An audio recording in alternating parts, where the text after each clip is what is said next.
What's going on? This is Brother Jay, and I'm back again with another thought of the day, man. And this thought of the day is called self reflection.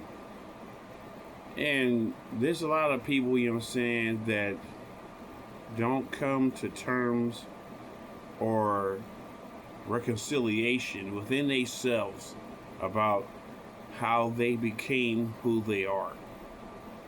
Bruh. You know what I'm saying?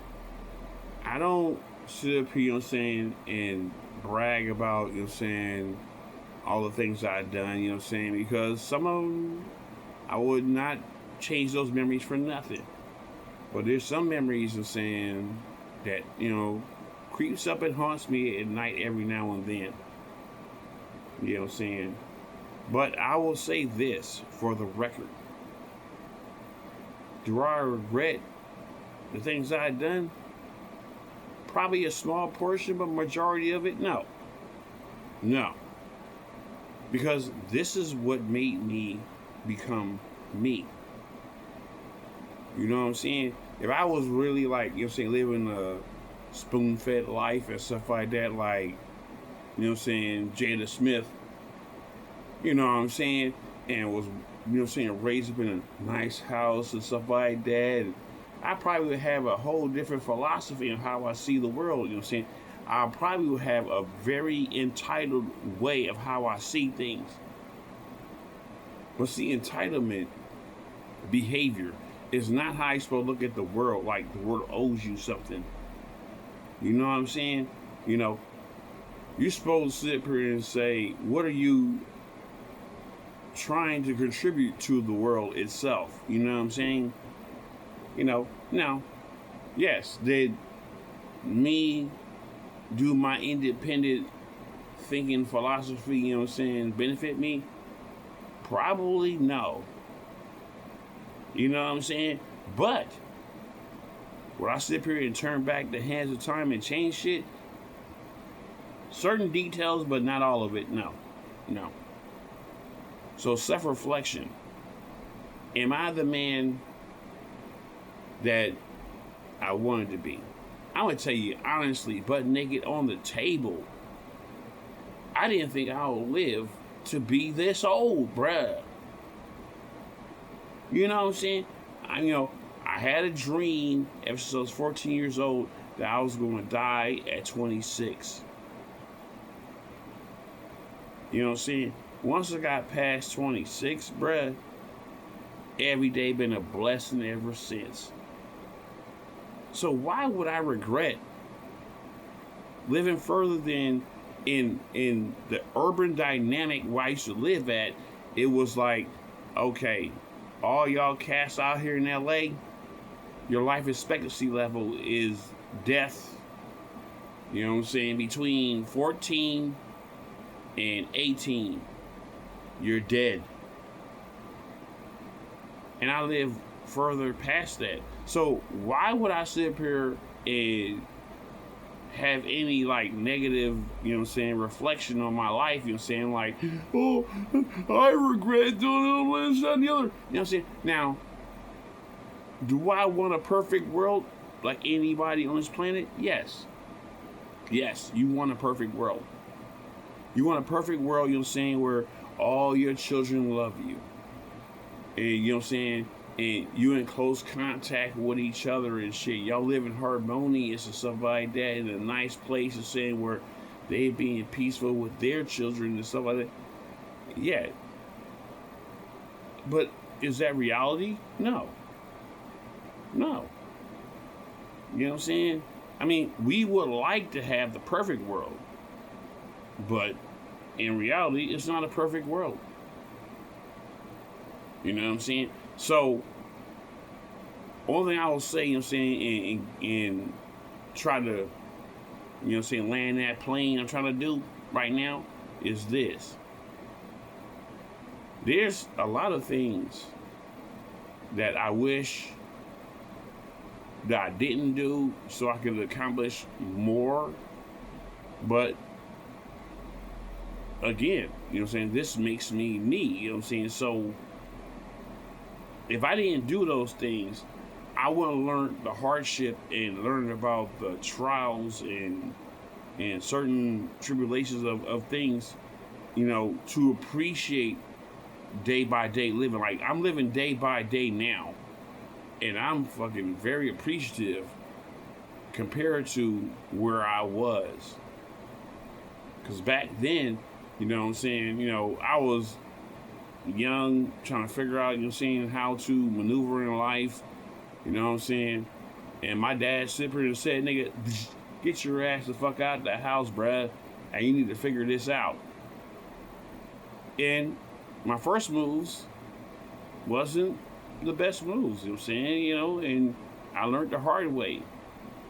But, like my dad, rest in peace before he passed away, he was like, he gave me credit because he didn't like some choices that I made, but he was always supportive of me. Always. He always, was just glad that I was there. Bruh. I mean, you gotta understand something. There's a lot of fucking men on this planet that don't even give a shit about their children or their wife. You know what I'm saying? And this cat sit there and took the fucking time to say to me not only words of wisdom, but that he's glad I'm still around, bro. Bro, when you have a fucking father that tells you that shit, that means more to you than a lot of shit in your head. You know what I'm saying? Because you can play it off like, yeah, fuck him and fuck that and the other and shit, and you can play it off, bruh. But when you sit here and settle down at night, nigga, and you answer to yourself at night, this is the things that you're going to be either wrestling with or acknowledging that this is my thought pattern. And you can either be fucked up or you can come to terms with it and be at peace with it. Bruh, I'm at peace, man. I know my dad loved me, bruh. And unfortunately, there's a lot of dudes out here that don't have fathers that love them. You know what I'm saying? Or, in certain instances with my case, you have children who think you don't care. Bruh, if anybody sit down with a motherfucker, you can tell if that motherfucker don't give a fuck about you or they care. Because first of all, they're not gonna look at you in your eyes. Second of all, they're not gonna sit up here and waste a lot of fucking English talking to you. That's how you know if a motherfucker care about you or not. Then you gotta understand the quality of the English that they're using, which means that are they actually talking in words that has meaningful things to me? Like, can I benefit from his words? That's how you know if someone gives a fuck about you as far as your father or parent or guardian or whoever. You know what I'm saying? That's how you know if a motherfucker care about you or they don't. Because see, when a motherfucker care about you, they gonna say things that they probably shouldn't say or that's gonna be embarrassing to say. But they'll say that because that's the real and you need to hear the real from this individual.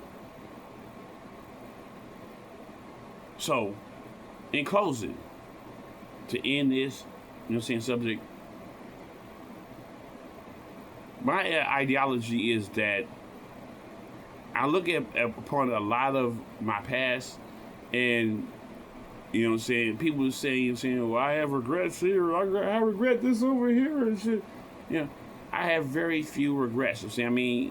Granted, there's some key moments in my life, that I chose in the forks of the road, this path right here, why I should have chose this path right here.